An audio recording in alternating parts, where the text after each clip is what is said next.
Hello friends, welcome back to my channel.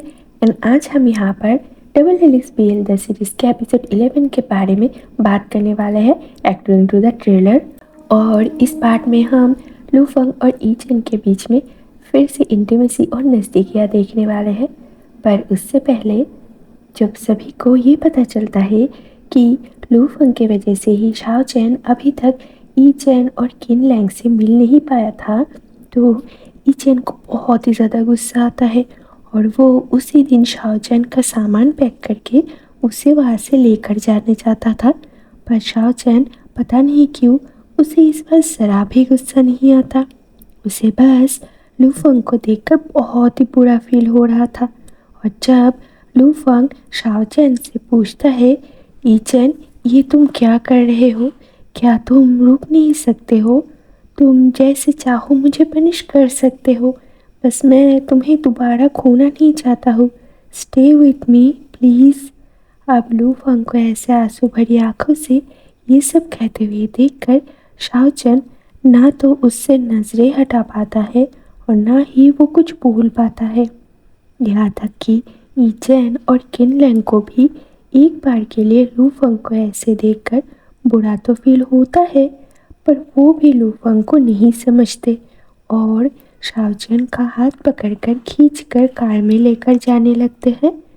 लू फंग ये देखकर फ्यूरियस हो जाता है और वो शाओ चैन का हाथ पकड़कर उसे रिक्वेस्ट करता है, पर कोई भी उसकी बात नहीं सुनता और ज़बरदस्ती शाओ चैन को लू फंग से दूर लेकर जाते हैं। और लू फंग बस देखता रहता है, अपने हार्ट हुए दिल के साथ वो कुछ नहीं कर पाता। इधर पता नहीं क्यों लू फंग को ऐसे छोड़कर जाने में शाओ चैन को भी बहुत ही ज़्यादा तकलीफ़ हो रहा था। उसे समझ नहीं आ रहा था कि वो क्या करे।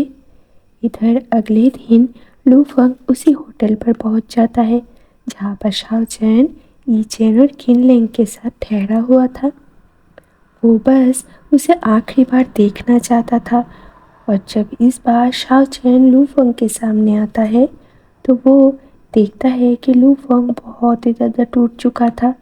उसका दिल कर रहा था कि वो जाकर लू फंग को हग कर ले, पर लू फंग इस बार शाओ चैन के करीब जाने का, उसे छूने का बिल्कुल भी ट्राई नहीं करता। वो बस शाओ चैन से कहता है, मैं इस बार तुम्हें नहीं रोकूंगा, बस ये उम्मीद कर सकता हूँ कि तुम्हारी मुलाकात मुझसे फिर कभी ना हो। बस तुम मुझसे इतना कहकर जाओ कि तुम मुझसे नफ़रत करते हो, मेरे साथ रहना नहीं चाहते और तुम मुझसे अभी प्यार नहीं करते, वरना मैं कभी तुम्हारा पीछा करना नहीं छोड़ पाऊँगा।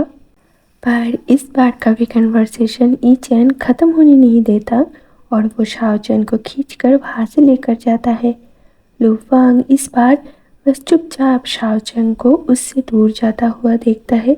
वो कुछ नहीं करता, पर जब वो घर वापस आता है तो उससे अब और ये सब टॉलरेट नहीं होता। वो बहुत ही बुरी तरह से रोने लगता है क्योंकि लू फंग के लिए ये एक्सेप्ट करना नामुमकिन था कि शाओ चैन उसे छोड़कर हमेशा के लिए चला गया है। वो ज़िंदगी में उसे फिर से कभी नहीं देख पाएगा। उसे बस अपने आप को ख़त्म करने का मन कर रहा था, पर वो ऐसा नहीं कर सकता था। इसलिए वो वॉशरूम जाता है और अपने फेस पर वाटर फ्लैश करता है ताकि अपने आप को कंट्रोल कर पाए, और रोते हुए अपने आप को मिरर में देखता है और सोचता है कि उसके साथ ये सब क्यों हो गया। इधर शाओ चैन की हालत भी कुछ खास अच्छा तो नहीं था। उसे बार बार लू फंग की ही याद आ रहा था। उसने लू फंग को इतना टूटते हुए कभी नहीं देखा था। उसे पता है कि लू फंग ने बहुत कुछ किया है जिससे उसे और उसकी फैमिली मेम्बर्स को बहुत ही हर्ट हुआ है, पर उसके फैमिली मेम्बर्स ने भी कभी लू फंग को पसंद नहीं किया और ना ही उससे कभी प्यार से बात करने का ट्राई किया है, और ना ही शाओ चैन ने लू फंग से प्रॉपरली अपना रिलेशनशिप ब्रेक किया है। वो अभी भी लू फंग को अपने आसपास रहने देता है, शायद इस उम्मीद से कि वो भी लू फंग को एक बार देख पाए। तो क्या वो अभी भी लू फंग से प्यार करता है? हाँ, वो अभी भी लू फंग से प्यार करता है। अब इस रियलाइजेशन के बाद शाओ चैन लूफंग को छोड़कर जा नहीं सकता था। तो इस बारे में वो ई चैन से बात करता है कि वो लूफंग को छोड़कर नहीं जा सकता, वो उससे अभी भी प्यार करता है। अब ई चैन ये सुनकर बहुत ही ज़्यादा गुस्सा करता है। उसके मुताबिक लूफंग बहुत ही डेंजरस है, वो ई चैन को फिर से हर्ट कर सकता है। तो शाओ चैन को उसके पास वापस नहीं जाना चाहिए। शाओ चैन किसी भी तरीके से ई चैन को समझाने में कामयाब नहीं हो पा रहा था। अब किन लैंग सिचुएशन को समझता है और ई चैन से कहता है कि ये शाओ चैन के लाइफ का डिसीजन है जो कि उसे खुद ही लेना चाहिए। इसमें ई चैन को फोर्स नहीं करना चाहिए। आखिर में ई चैन समझ जाता है और दोनों शाओ चैन के बिना ही वहाँ से चला जाता है। अब शाओ चैन की बारी है लूफंग के पास वापस जाने का, पर इससे पहले वो फिर से ई चैन को फ़ोन करता है। तो ई चैन उससे कहता है कि अगर तुम इस डिसीजन से खुश हो तो तुम किस बात का वेट कर रहे हो। तभी किन लैंग भी उससे कहता है और अगर तुमने अभी अपना ओपिनियन चेंज कर दिया है तो तुम हमारे पास वापस आ सकते हो। पर शाओ चैन ऐसा नहीं चाहता था, तो वो फ़ोन डिस्कनेक्ट कर देता है और लूफंग के घर के लिए निकल जाता है। पर वो जब लूफंग के घर पहुंचता है तो रात हो चुका था। उसका हिम्मत नहीं हो रहा था कि वो कॉलिंग बेल प्रेस करके लूफंग को बुलाए, क्योंकि उसे समझ में नहीं आ रहा था कि वो लूफंग को कैसे बताए कि वो उसके पास वापस आना चाहता है।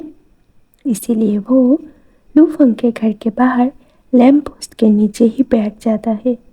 तभी बारिश स्टार्ट हो जाता है, पर उसके पास कोई अम्ब्रेला नहीं था, जैसे कि वो खाली हाथ लूफंग के पास आ गया था। अब लूफंग जब देखता है कि ई चैन उसके घर के बाहर ऐसे वेट कर रहा है तो वो एक बार को बहुत ही ज़्यादा हैप्पी होता है। पर उसे ये भी डर था कि कहीं ये उसका कोई ड्रीम तो नहीं है। पर जब वो देखता है कि ई चैन बारिश में भीग रहा है तो वो जल्दी से अम्ब्रेला लेकर शाओ चैन के पास आता है। शाओ चैन अपने सामने किसी को फील करता है, पर ये कौन है ये समझने के लिए उसे उस इंसान को देखने की ज़रूरत नहीं था, क्योंकि वो इस इंसान से बहुत ही ज़्यादा प्यार करता है और इसके एहसास से ही समझ जाता है कि वो लूफंग है। तो वो अपने हेड को ऊपर करके लूफंग की तरफ देखता है और लूफंग वही पर ई चैन के सामने झुककर बैठ जाता है और दोनों एक दूसरे के आइस में देखते हैं, जहाँ पर दोनों को एक दूसरे के लिए सिर्फ प्यार दिखाई देता है। तो लूफंग ई चैन से पूछता है कि तुम यहाँ पर क्या कर रहे हो। तो ई चैन कहता है कि मुझे तुमसे कुछ बात करनी थी, पर मैं तुम्हें बुलाने का हिम्मत नहीं जुटा पा रहा था। तो लूफंग पूछता है, हाँ बताओ तुम्हें क्या बात करनी है। तभी शाओ चैन लूफंग से कहता है, लूफंग आई एम बैक, क्या तुम मुझे अभी एक्सेप्ट कर सकते हो। बस शाओ चैन की इतना कहने का देर था। लूफंग अपने आंसू भरी आइज के साथ शाओ चैन को हग कर लेता है और कहता है, यू आर ऑलवेज वेलकम शाओ चैन। इसके बाद लूफंग शाओ चैन को उसके घर के अंदर लेकर जाता है और उसे कुछ वार्म क्लोथ देता है, क्योंकि शाओ चैन बुरी तरह से भीग चुका था। इसके बाद वो शाओ चैन के लिए कुछ गरम खाना प्रिपेयर करता है और शाओ चैन को देता है। शाओ चैन भी चुपचाप वो खाना खाने लगता है। लूफंग उसे बस खाते हुए देख रहा था, क्योंकि उसे विश्वास नहीं हो रहा था कि शाओ चैन अभी उसके पास वापस आ गया है। उस रात दोनों अलग अलग कमरे में सोते तो है, पर दोनों को ही नींद नहीं आ रहा था, क्योंकि एक ही घर में रहते हुए दोनों एक साथ नहीं थे। ये बात टॉलरेट करना दोनों के लिए नामुमकिन था, पर कोई भी इस बारे में किसी को भी कुछ नहीं बोल पाया। पर दोनों हैप्पी थे कि दोनों अब एक दूसरे के साथ थे। पर धीरे धीरे दोनों में सिचुएशन चेंज होने लगता है और दोनों एक दूसरे के फिर से करीब आने लगते हैं।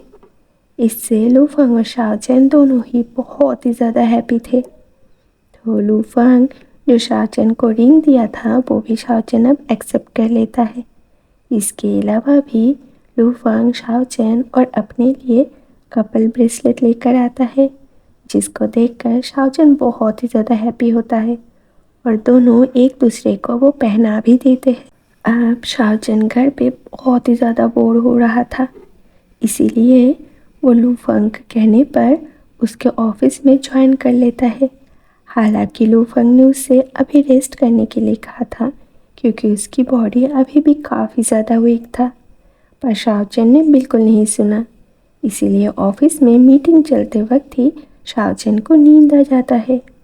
अब लू फंग शाओचन को मीटिंग में ही ऐसे क्यूटली सोते हुए देखकर स्माइल कर रहा था। अब ऑफिस में तो सभी को शाओचन और लू फंग के रिलेशनशिप के बारे में पता था, इसीलिए कोई भी शाओचन को कुछ नहीं बोलता। पर अचानक से शाओचन चेयर से नीचे गिर जाता है, जिसको देखकर लू फंग जल्दी से आकर उसे उठा लेता है और शाओचन को बड़ी ठोकर पूछने लगता है कि वो ठीक है या नहीं, उसे कोई चोट तो नहीं लगा। ये सब चेक करते हुए लू फंग का हाथ शाओचन के बम पर पहुंच जाता है, जिसको देखकर सभी शॉक हो जाते हैं और छुप छुप कर स्माइल करने लगते हैं, क्योंकि किसी ने भी अपने बॉस को ऐसे तो नहीं देखा था। अब सबके सामने ऐसे सिचुएशन से शाओचन बहुत ही ज़्यादा शाय फील करता है और वो लू फंग को अपने आप से दूर पुश करने का ट्राई करता है, पर लू फंग सुनता कहाँ है। वो शाओचन को गोद में उठा लेता है और उसके कैबिन में लेकर जाता है, जहाँ पर वो शाओचन को अपने लैब के ऊपर रखकर उसके बम को मालिश करने लगता है, क्योंकि शाओचन को सच में ही बहुत ही ज़्यादा चोट लगा हुआ था। तो लू फंग शाओचन को डांटता है, ये कहकर कि मैंने तो कहा था तुम्हारी तबीयत अभी पूरी तरह से ठीक नहीं हुआ है, तुम्हें रेस्ट करना चाहिए, पर तुमने मेरी बात सुनी कहाँ। मैं घर पे बोर हो रहा था, तुम तो ऑफिस चले आते हो, मेरी तो कोई परवाह ही नहीं है तुम्हें, क्यूटली कंप्लेन करते हुए शाओचन कहता है। तो लू फंग शाओचन की कंप्लेन सुनकर उससे कहता है, ठीक है, ये काम ख़त्म करने दो, इसके बाद मैं सारा काम मेरे सेक्रेटरी को हैंड ओवर कर दूंगा और तुम्हें कहीं घुमाने के लिए लेकर जाऊंगा, जहाँ पर सिर्फ हम दोनों होंगे। तो बताओ तुम कहाँ जाना चाहते हो। अब लू फंग की ये बात सुनकर शाओचन बहुत ही हैप्पी होता है और वो लू फंग के नेक को होल्ड करके उसके लैब पर बैठ जाता है, जिसको लू फंग भी केयरफुली होल्ड कर लेता है और लू फंग के आइस में देखते हुए कहता है, जब तक मैं तुम्हारे साथ हूँ मुझे कोई फ़र्क नहीं पड़ता कि तुम मुझे कहाँ पर लेकर जाओगे, मैं सभी जगह पर हैप्पी फील करूँगा। ये सुनकर लू फंग बहुत ही ज़्यादा हैप्पी होता है और शाओचन को किस करता है, और जब वो फील करता है कि शाओचन उसके किस को रेजिस्ट नहीं कर रहा है, तो वो और ज़्यादा डीपली और पैशनेटली उसे किस करता है और ऑफिस में ही काउच के ऊपर ही दोनों एक दूसरे के साथ इंटीमेट होते हैं, जिससे शाओचन बहुत ही ज़्यादा थक जाता है और वो लू फंग के बाहों में ही सो जाता है। लू फंग को जैसे अभी भी विश्वास नहीं हो रहा था कि शाओचन उसके लाइफ में वापस आ गया है, इसीलिए वो शाओचन को हग कर लेता है और उसके आंखों से आंसू आ जाते हैं, क्योंकि उसे फील हो रहा था कि शाओचन को अपने बाहों में होल्ड करके वो कितना ज़्यादा हैप्पी है। पर ये सब सच में ही रियल था। सो कि गाइस, ये सब मैंने अपनी इमेजिनेशन से भी कुछ बताया है, हो सकता है कि ऐसा ना हो, पर आप बुरा मत मानना। सो मिलते हैं अगले वीडियो में इस एपिसोड के नेक्स्ट पार्ट के साथ। तब तक के लिए बाय दोस्तों।